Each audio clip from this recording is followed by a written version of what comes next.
Coming up on today's Locked On Senators, we have an actual Sens game to break down. The preseason is here, and the Sens started off with a win.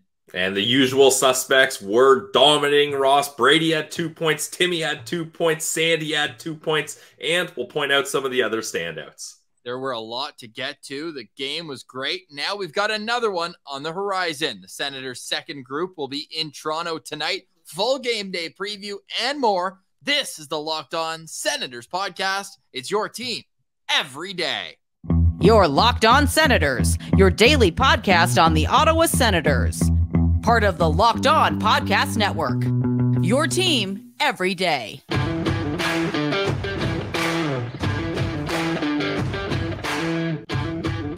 I'm Jake Sanderson, and you're listening to Locked On Senators podcast. I'm Tim Stützle, and you're listening to the Locked On Senators podcast. Welcome inside episode 880 of the Locked On Senators podcast. I'm Ross Levitan on the outskirts of enemy territory in Winnipeg, Manitoba, alongside Brandon Piller up in the Blue Mountains. A reminder, you can follow the show on Twitter at Sens Central, on Instagram, LockedOn.Senators. We are free and available on all podcast platforms, including on YouTube. Today is Monday, September 25th, and Pilsy, the road to 90-0 is still alive.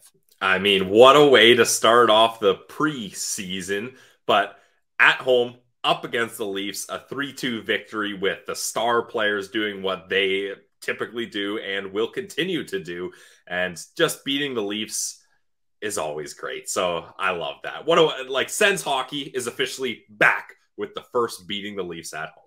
And Tim Stützle just picking up right where he left off. His first game off his entry-level contract. He got A on his chest as Thomas Chabot was out of the lineup. He'll play tonight. But when you look at just what this team came out of the gate with, it was sloppy. No, I'm not going to come in here and say that this was a, polished masterpiece or anything. There was a penalty 11 seconds in. Ottawa got a power play. It was sloppy. Then Ottawa took an offensive zone penalty, Zach McEwen for tripping. And then that was a sloppy power play from the Leafs. Preseason. I was like, you know what? Yeah, they're going to need to get some cobwebs out. For all the people out there that just see 5 minutes and are like, okay, I'm ready for it to matter. There's a reason why they do this whole preseason thing, and it was evident at the start of this game.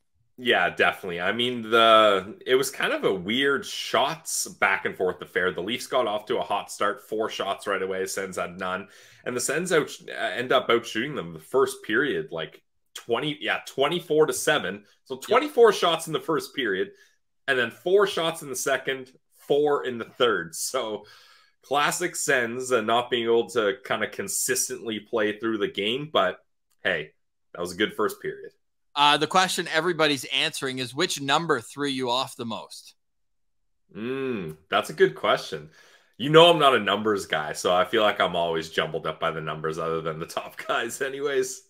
For me, it was 27 Parker Kelly. I was like, that's not Dylan Gambrell out there. Yeah, well, I mean, Dylan Gambrell was out there, but that wasn't him, yeah. Yeah, no, because Mark Kastelik changed his number to 12, but he's such a beast. That was the one that confused me. I was like, 12, wait a second. What's going on here? Get that guy out of here. But then right away, as you were about to say, it's very easy to be like, oh yeah, that beast, that's Casty. That would be as though Alex DeBrincat hit one of the mushrooms in Mario, or not mushrooms. What's the thing? The gold star. Oh, yeah, gold star. Yeah, mushroom would help DeBrincat turn into Kastelik too, though. So with that, and then 49 as well. I guess Rook Chartier was wearing that, but I always just think of the sword. Scott Sabrin out there protecting the investment. So a lot of new numbers, new men out there as new season is upon us. And again, we'll get to a game day preview of what we saw, or of the players who we didn't see, who will be in the lineup tonight in Toronto. As one Toronto reporter mentioned, he goes, yeah, this is so clearly Ottawa's A squad against Toronto's B squad. It's like, no, dude, it's called a split squad. Like, it's so funny. Chill out, man. And I mean, their top free agent signings weren't a part of this squad. Like, come on, dude. Morgan Riley, William Nylander. Like, it's not like they had nobody out there. Come on. I get it. Ottawa did dress more regulars, and that's normal. It's a home game, as you'll see in all likelihood. Austin Matthews and Mitch Marner tonight in Toronto. It just makes sense. Your fans are paying to see. Although if you're the Leafs, you think that you have such a road advantage in Ottawa, pretty disrespectful. So any Leaf fans out there that were at this game in Ottawa, your team doesn't really care about you. They just care about what's in your wallet. So with that, and you went home with another loss, as you typically do, Pilsy, as we're going to turn this into a conversation about the man who stole the home opener 2 years ago when Ottawa beat the Leafs. How great was it seeing Anton Forsberg out there full health? It was great, and he looked good out there. It was classic Forsberg style. He was battling. He's able to see through traffic. He was able to get rebounds. The top moment for me, though, Ross, for Anton Forsberg, I believe it happened. I got my notes here. It happens in the second period. Kyle Clifford falls on top of him. Goaltender interference. And I was like, okay, all right, how healthy is he? Can he handle that contact? Can he handle having a big fourth-line guy like Clifford fall on top of him? And luckily, it was no worse for wear, as they showed it. They did an ISO on him after, and he looked fine and continued the game. So that was a big sigh of relief for me that he was able to withstand that and not have any kind of tweak or aggravated knee injury there. You mentioned 3-2 was the final score, and it was a 35-save performance from Anton Forsberg. He made 16 of those 17, or 16 of 17 in the second period in particular was pretty impressive, because the Leafs really tilted the ice in that second period. But people don't care about the score. They want to hear about Tim Stützle and how he got 2 goals. They want to hear about how Brady Tkachuk was doing his thing down low, how Jake Sanderson was the best player on the ice. But they also want to know, what about the bubble guys? So, Pilsy, what do you say we take a quick break, come back on the other side, and get in to who stood out in game 1 of 8 preseason games? And then we'll finish up today's show discussing who to look for tonight. Pilsy's Locked On player was teased yesterday. If you follow us on Twitter at Sens Central, you're listening to Locked On Sens. Today's episode is brought to you by our friends over at Jace Medical. Guys, Jace Medical provides the Jace case, which has 5 life-saving antibiotics for emergency use. All it takes to get a Jace case is a simple online form, and in some cases, you can hop on a quick call with one of their board-certified physicians. You get ongoing care from their physicians on any treatment-related questions. Doctor-created, doctor-recommended. Don't be caught unprepared, guys. Everyone should be empowered to care for themselves and their loved ones during the unexpected. That's why the Jace Medical offers the Jace case. The Jace case provides 5 life-saving antibiotics for emergency use and gives you peace of mind so that you know you have access to medication in emergencies. Jace Medical is simple. They'll handle everything from the online evaluation to licensed pharmacy medication delivery and ongoing consultation and care. Don't get caught unprepared, guys. Now you can save $360 by getting these life-saving antibiotics with Jace Medical. Plus, for our listeners, you get an additional $20 off by using code LOCKEDON at checkout on jacemedical.com. That's JASE medical.com, promo code LOCKEDON. Today's episode is also brought to you by Farm to Fork, farmtoforkdelivery.ca. It's a premium meat and seafood company that serves Ottawa, Ontario, Quebec, and Nunavut. For anyone up north, our friends up there, we actually had a couple people write in and say, hey, it's just as quality premium meats. Nice. No antibiotics, no hormones. It tastes just as delicious way up north in Nunavut. But Farm to Fork, just head over there, farmtoforkdelivery.ca, and use promo code LOSP10. That's LOSP10 for 10% off your first purchase. Check out the bundles. It's a fill the freezer fall bundle right now. It is a $4.30 per meal cost. That's 233 meals, Pilsy. You'll never go hungry again. So fill the freezer. And you know what? I think this might be a hot take, but barbecue season, yeah, it's cool in the dog days of summer and everything, but there's something almost nostalgic about what you've just had the last couple months with fall barbecue season. I love.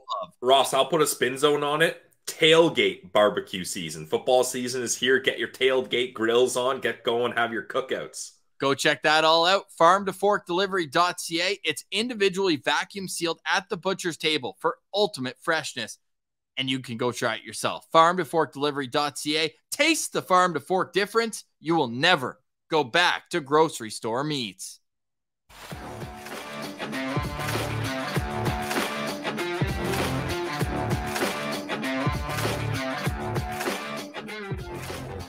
right, Pillsy. 3-2, Sens win. They are 1-0 on the preseason. Everybody's keeping track of the score. We're keeping track on individual players. Who was the number one standout for you in today's game? Oh, I'm so glad you passed it off to me first, because I think apart from the big guys, the top guns, there was a clear standout for me, and that's our guy, Egor Sokolov. The shark was in the water, and honestly, Ross, this is, if you guys don't know by now, we are a tad bit biased towards Egor, hashtag friend of the show. But just from a general standpoint, he had a great overall game in pretty much all aspects of the game, a 200-foot game. That goal that Timmy scored, I don't think that happens without Egor Sokolov having that screen there. Our guy Footy from Belleville showed us an ISO cam replay on Twitter that followed Egor that whole shift. He was battling in the corners. He was getting shots off. He was getting in front of the net. He was even kind of boxing out in front of the net as well, showing his physicality and his size. So if I'm Egor Sokolov, I feel pretty damn good about how I showed first game after signing that contract. And he should, because he was all over the ice. I love the block shot he had coming out to the blue line, making sure nothing got through. I thought he was physical. I thought he was using his body. I was hoping that we'd get to see a couple shifts with Casti in the middle, because I thought Yuri Smejkal had a pretty good game too. Those two big wingers on either side of each other. I think if you put Kastlik in the middle, man, that could be a fourth line that you wouldn't want to go up against. So I'd be fired up to see that, Pillsy. Yeah, that's something you talked about quite a bit before, and I actually think that could have some good value there, Ross, especially if Egor can keep up this physicality and really use his big body to his advantage up against other fourth lines with bigger guys out there. So in front of the net, he's not getting intimidated. He's not backing down. And I think we're going to see some feistiness from Egor in this preseason and moving forward here, because he's got a lot to prove, and he wants to prove it.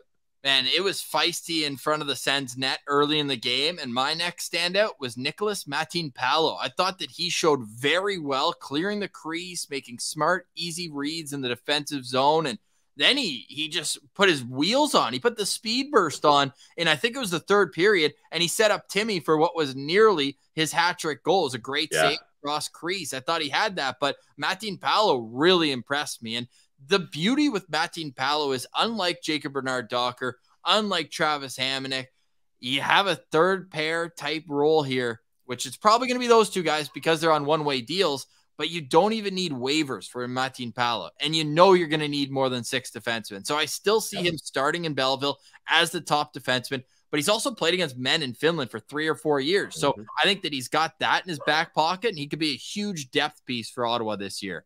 Yeah, I think it was a great low-risk signing, and he showed good so far. So I definitely like that one, Ross. If you're snapping it back to me, I'll go to another player from the 2020 draft, friend of the show also, Tyler Kleven. I mean, he had a great game too. And, you know, Meth and I had the debate on the recent show. All right, if Kleven's going to take Brandy's job and he's going to be paired with the Hamonic, my kind of question was, who's carrying the puck up the ice between Kleven and Hamonic? And I thought Kleven did a really good job transitioning the puck. He seemed to be the guy between him and JBD that was more often than not moving the puck up ice, starting with it in his own end. And I really like Kleven's game here. So I know people have kind of labeled me as a Kleven hater since I've been on Brandy's side, but I'm on both sides. I got one foot on both sides of the battlefield there. And today, I was very impressed with Tyler Kleven, so I hope he continues this. Yeah, I would love to see him come in here and steal the job. For me, it was, I mean, there was a couple mistakes there, one giveaway in the second period, but overall, a really solid game for sure from Tyler Kleven. Now, when you look at kind of the overall aspect of this game, we can't talk, I know we're talking bubble guys, but like you can't talk about the story of this game without Jake Sanderson. Like every time I watch this guy play, it's like the game goes on easy mode for him and everything slows down. Like you look at the 3 stars and it's preseason, I get it, but it's Brady, Timmy, Sanderson. Like that's a team right there. And those are your 3 top 5 picks that you've had throughout the rebuild. So it is unbelievable that in year 3 after being drafted, college to NHL, well, didn't even play a game, just burned a year. Then his rookie season, like he might be the 3rd best player on this team. Yeah, like absolutely. Yeah. He was the best player on the ice for me. I know maybe some people say Timmy, some people say Brady, but it was Jake for me. Like his defensive plays, like just his awareness, and everything he does is just so effortless. Like he's one of those guys. Well, I mean, we've made this comparison before, Ross, but the Niedermeyer comparison, where put him out there for. We didn't make that comparison first. We just so everyone doesn't think we're here, like, pumping our guys' tires that big. That was Craig Button. Yeah. He's got a lot of. Let me reword that. We've referenced that comparison multiple times on this show, so I'll put it that way. It's just like this guy could play 30 minutes up against an opponent's top line, top players, come into the dressing room, and he probably hasn't even broken a sweat. Like it's just so amazing. And he finished second on the team in the fitness testing, and that's so clear as he's out there playing big minutes up against other teams' toughest matchups, and he's dominating, and he's looking good offensively. Both times he feeds Timmy on the point, kind of a D to D type pass, where Timmy then glides in, just goes top shelf for both his goals there. That second goal by Timmy was absolutely amazing. So, yeah, Jake Sanderson for me was the #1 star. Okay, maybe this is a bit of confirmation bias, but Zach McEwen and Parker Kelly can't play on the same line together. Yeah, and this is tough for me because we talked about the fourth line, and I was on the side of give me Kelly, Casty, and McEwen as a fourth line. But I mean, obviously small sample size as well, but I don't think that's going to be a recipe for success. I'll agree with you there. No, because they were a step behind. They were taking offensive zone penalties. And like there was one play in particular where you knew that like Parker Kelly, I bet you he's a great guy. And I bet you that he's a 2-time Jonathan Petra Award winner at Sens development camp, undrafted, grinded his way up. But there was a moment in the first period where you could tell he wanted to get in on the forecheck. And he was so late that by the time the defenseman had got it up, and he still like was trying to go for his hit, but at that point, he's so late that when he makes contact, now he's just taking himself out of any chance to come back. Well, and that's the thing, Ross. Like as kind of fourth line, bottom pair, bigger guys, do you want to make an impact in preseason games by using your physicality? But it's not really that great if you get a good hit and you take yourself out of the play, and then it ends up causing an odd man rush the other way, right? Or it ends up being a turnover, or just doesn't end up positively impacting the play. It doesn't hit the same. So that's something he's going to have to work on. And yeah, I really think Kelly and McEwen are going to be extras here, and you cycle them out one each at a time. I think that might be what happens going forward. Yeah, I didn't love the offensive zone penalty there from McEwen. Again, it's one game, but Pillsy, people want, before we turn our attention to tonight's game in Toronto, yesterday it was Josh Bailey's first time wearing any other jersey in the National Hockey League but the New York Islanders, and he was drafted, I believe, in 2008, if not even earlier, and that's over 1,000 NHL games. How did you find Josh Bailey looked in this debut? Look, I liked him, honestly. I think as a third-line winger, he could have success. He was a part of Brady's first goal to open things up. Claude fed him in the slot, and all you got to do is direct it towards the net, especially with Brady there, and Brady gets the rebound and buries it. So I know you've got some choice words for him about how things were handled with the goal he pulled for the Leafs, but I think that was a conservative play that I don't mind that much. It's just tough that it leads into odd man or too many men penalty. That's tough. Yeah, and most people, especially this time of year, it's like, get your cookies. It's like, if you're going to ice it, I get it. He's trying to play conservative. He's trying to make the team. I get it. He's trying to make the team more so than anything else and earn a contract, a payday for this season. But at the same time, man, you can't then put the puck towards your bench. Because whether it's the end of a shift or not, you don't know if someone's going to take that advantage because he's facing up as though he's going to go. At least get to center and dump it in. Like, even let them have it if you know they're going to change. But to then put the puck in the vicinity where all the refs are staring at the guy jumping on, I thought that was tough. But obviously, it was more just me being selfish because I had the puck line for the Sens. So it's more selfishness than anything. I'm not writing off Josh Bailey just yet, but it wasn't like he came out and grabbed the job. Like, I thought Egor was better than him. I thought that Yuri Smejkal was better than him as the wingers. And I still don't quite understand why Roby Arventi's playing center, but I thought he did okay. He snapped back a couple faceoffs. Yeah, I can't really say I noticed Roby playing center. I think it's preseason. You try things out. And like David Bell told us, he did play quite a bit of center down the stretch in Belleville, and they had some success there. But yeah, I would agree with you, Ross. As far as Josh Bailey and the third-line winger competition in this game went, Egor and Schmeichel were better for me. And yeah, definitely not the best play to pass it towards the bench like that because guys are changing. Maybe if you want to be conservative, what I would have liked there is scan the zone and curl back and hold it and try to get slow things down and then transition up ice. So that's definitely fair. It's game day for the Ottawa Senators. Coming up next, we will break down who's in the projected lineup and who isn't, because there's one notable absence. That's next. You're listening to Locked On Senators. Today's episode is brought to you by our friends over at FanDuel. Guys, FanDuel is the official sportsbook partner of the Locked On Podcast Network. You can snap into action this NFL season with FanDuel, America's #1 sportsbook. And right now, new customers get $200 in bonus bets guaranteed when you place a $5 bet. That's $200 in bonus bets, win or lose. That's the FanDuel way if you're a new customer. And Ross, FanDuel has, I'm a parlay guy. They have an insane parlay right now with football that I'm trying to keep on top of because I believe someone won $100,000 on this parlay last week. So the parlay is all the 1 o'clock football games. Each team has to get one field goal. Every team that plays at 1 p.m. This Sunday was plus 2,400. I actually don't know if it's cashed yet. I got to check. I hope so. But that's a fun bet to get you in the action of all the 1 o'clock games. So you're cheering for field goals there. They got player props, over-unders, and more. So check out the app. Go to FanDuel.com/lockedon and kick off the NFL season. FanDuel, official partner of the NFL.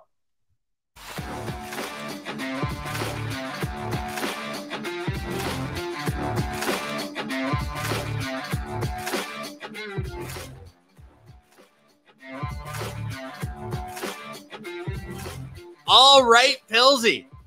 Preseason for us, too. If you're watching on YouTube, you saw that I had my mic muted. I was coming in hot, and then I came in completely silent. So that's not for a podcast. But, Pillsy, I will also let the people know here with the FanDuel Sportsbook, the Levy lock of the century, and people are jumping on it because the odds are not as high as they once were. It was last week plus 450 for Tim Stützle to score 40 or more goals. Well, our friend Chris just made the bet over at FanDuel. He sent it to me on Twitter, and the odds now are down at 420.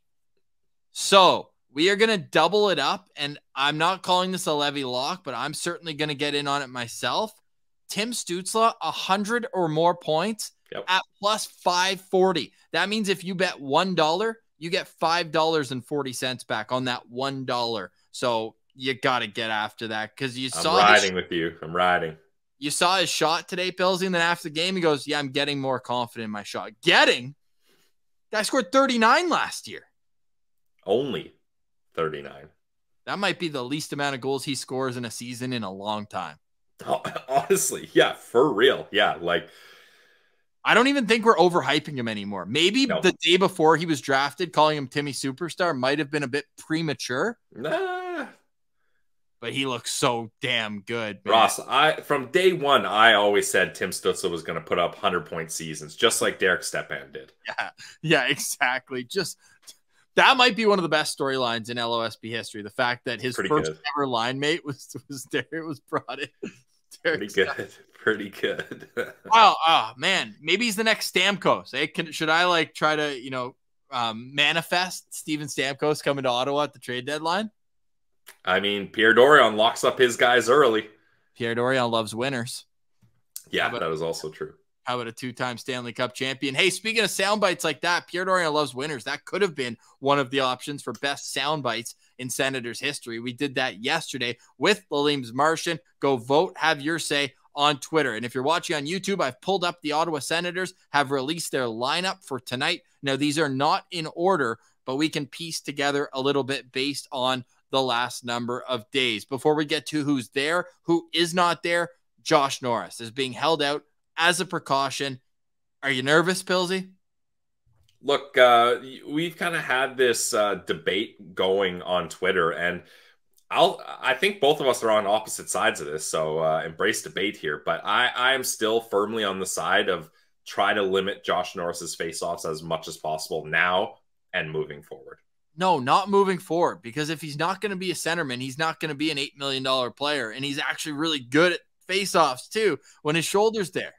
How can you be an $8 million player from the press box? Well, then you're LTIR guy.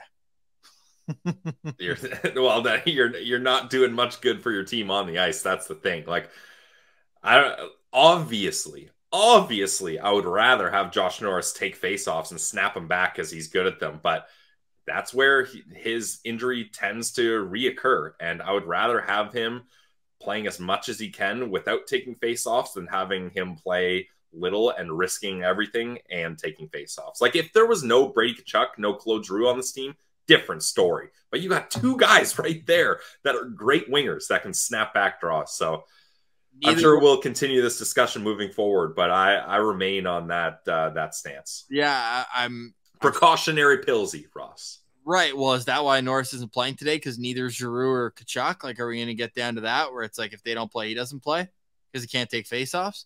I told Ian Mendez, or I replied to his tweet, I said, I'm going to need 100 faceoffs before I trust Josh Norris' shoulder, but it's going to happen sooner rather than later. Like, he's had the whole summer. He's been off since last January.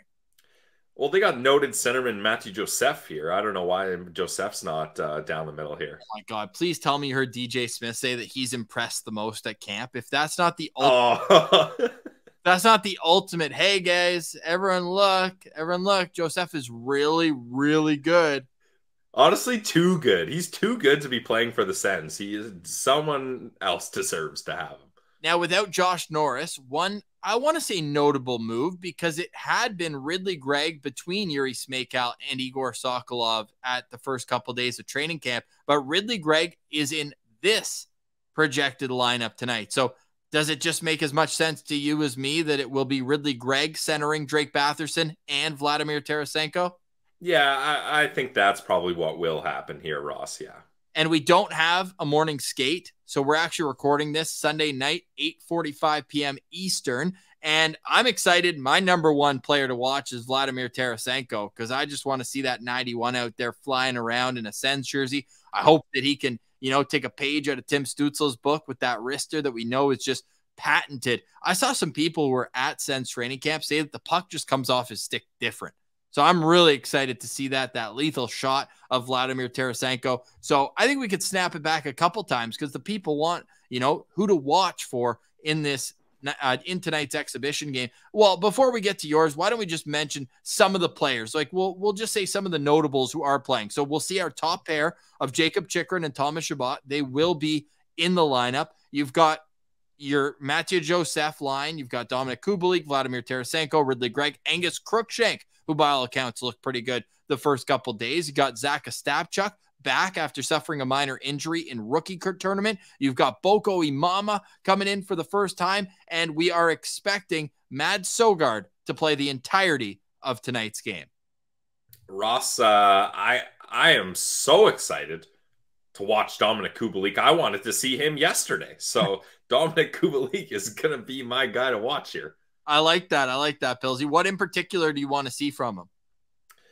Look, this is a guy that at least I shouldn't say is known for this, but at least last season the story was he got off to a hot start. And sure, if the story is you got off to a hot start, the back half of that story is probably you lacked consistency in the rest of the season. But I'm not talking about that right now. I'm talking about him getting off to a hot start. So I want to see him pop off in preseason and show how motivated he is to not hit posts, to put in effort in all plays, and to get along with his teammates. And that's something I think Dominik Kubalik can do. Yes, and hey, if he puts in 20 goals in the first 2 months of the season for Ottawa and then disappears, that's cool. All good. Or, Ross, maybe he'll mix in scoring some goals in losses. That would be cool. I couldn't believe it, by the way. When I knew that we knew the record when, by the way, we're talking about Alex DeBrincat. There's a whole thing. We don't have to get into it. I really don't care. It's Sens Central, right here.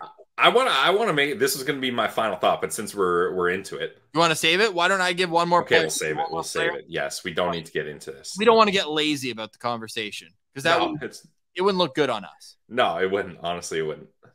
My second player to watch, and maybe this is cheap because he's already locked in. It's not a bubble player, but Jakob Chychrun is an Ottawa Senator, and I'm very excited to see him from day one of training camp. I'm going to be watching like a hawk who's playing the right side between Thomas Chabot and Jakob Chychrun. I'm not saying who's lining up on the right side, but are one of them staying on the right side, or are they just going to naturally, drift towards the left? That's going to be my main focus on tonight's game. Yep, that's going to be interesting for sure. It was nice to see Sanders and Zub together, so let's see our other top 4 pair here in Chychrun and Chabot. No Eric Brandstrom or Travis Hamonic. So they want to get a look at some of the, Jorian Donovan played yesterday. Tomas Shamara is probably going to play tonight. Yep. So I guess they're just going to hold off a little bit. The Senators, by the way, are one of only a few teams that are playing 8 preseason games. Like here in Winnipeg, 6 preseason games. So the 2 out east are extras. So you know what? This is the time. Early in camp, let them play, but I am happy that top pair is going to be there. Give me one more player. You got Dominic Kubalik. Who else should we look at tonight? You know what? I'm going to be keeping an eye on Pfizer, Taryn Pfizer here. Like, this is a guy this is a big opportunity for him. Now, obviously, this isn't someone that's probably going to make any noise in the NHL, but he had a great season in East Coast League. He had 4 goals in the rookie camp here. He had an opportunity to impress. What, did I get a stat wrong there? It was 4 goals, wasn't it? I was going to play That's Absolutely Sick when you said 4 goals. Oh, nice. Yeah. So just out of a good story, I'm going to be watching Pfizer because I wouldn't mind if he has a role in Belleville. Yeah, well, you know what, Pilsy? You let a friend of the show down, so I'll give a third player. It's been a quiet camp, like in terms of the buzz around Angus Crookshank. I want to see him go out there. Yes, he had a real good preseason last year. He scored a goal in Toronto, if I'm not mistaken, in last preseason. So I want to see him do that again tonight. So we'll be watching that. And then we're also going to record tomorrow's Locked On Senators after tonight's game. The postcast, in all likelihood, will make its return not this Thursday, but next, October 5th. We'll have our tune-up games, our postcast preseason. We'll be ready to go for October 11th against Carolina. All right, Pilsy, any final thoughts? My God, that Alex DeBrincat quote. I'm trying to find it here so I don't mess it up. But yeah, if you have it, you can pull it up and read it. Yeah, I can pull it up here. And a shout out to Helen St. James, who's been covering the Detroit Red Wings for years. And I don't think that she expected it to be picked up the way, but we are a bunch of sickos. And a direct quote here from the Detroit Free Press. A lot of it is different looks in different situations. Quote, I've got to focus a little bit more on bearing down when I get my chances. I think last year I gave up a lot of chances, maybe got lazy or whatever it may be, hit a post, stuff like that. I think a lot of it was like that. He continues the quote. I don't have to read it all. People can read it. But Pilsy, when you saw that, were you given like the, oh yeah, shocker, nobody else could tell? Yeah, that's the thing. Like, and I feel like, Ross, when you tweeted this out, a bunch of people were like, oh, well, he's just being honest. What's wrong with that?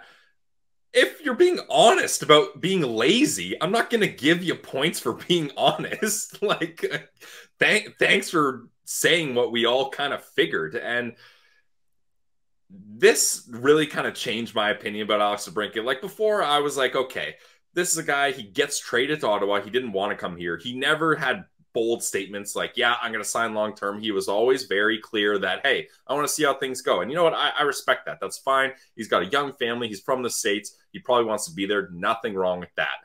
But to be getting paid $9 million to play hockey and then just be like, at the end of the year, yeah, I was kind of lazy last year. Like, see you later. I'm so glad. Like, the Sens could have traded him for future considerations and I would have been stoked. That is addition by subtraction. And I was on team don't boo him because, like I said, it wasn't his fault. It wasn't his choice to be here. He never committed. But now I'm booing the heck out of Alex DeBrincat. That is an absolute disgrace. Yeah, it really is. This quote also, quote, last year I didn't have the best two-way game, but in years past I've been pretty good. And that's what I have to get back to. That creates so many more chances for me and my line mates. So that's why I was like, I wonder what DeBrincat's line mates from last year would think about that quote. So I looked it up because I was like, oh, you didn't have the best 2A game. We know that. And then I was like, you know what? He had a pretty awful plus minus, and we knew they were 19-1-1 when he scored a goal. Pilsy, in 35 regulation losses, he had 1 goal on 110 shots and was minus 48. That's insane. Like, what? Like, 1 goal. Wow. 1 goal. Now, I looked it up because someone asked. They said, okay, now do Drake Batherson, who equally, I don't think we've given Drake Batherson a pass on his poor defensive play last year. And he was minus 38. So plus 10 better, and had 5 goals instead of 1 in those 35 regulation losses. Well, that's just the thing, Ross. Like, that just goes, like, Alex DeBrincat is not a battler. Like, and when they're down and they're losing, he's not joining the fight here. Pilsy, that goal was in the 7th game of the season when they lost to Minnesota. Remember, he had 12 chances. Fleury, his old teammate, kept robbing him. That's the game he scored his even strength goal. Yeah. So in the final, well, what? I can tell you how many losses they had. They probably had, I don't know, 3 losses at that point. So in the final 31 losses, he had no goals. And guess what? It was 3 minutes into the game. So add on 2 periods there too. No, that's enough Alex DeBrincat talk. I think you nailed it perfectly, saying the number's a lot better on Mark Kastelic right now. I think that's a perfect place to leave that conversation. But my final thoughts is I want to see a lot of effort tonight. I want to see a lot of effort by the top end players. I want to see a lot of effort from Dominik Kubalik. I want to see Vladimir Tarasenko. And on the back end, that top pair, yeah, that's great. But guess what? Lassie Thompson not only has seen Jacob Bernard-Docker, who I guess they were kind of neck and neck, both first-round picks, but Travis Hamonic get a one-way contract. But then he just watched his former Liga teammate, Nikolas Matinpalo, have a great game.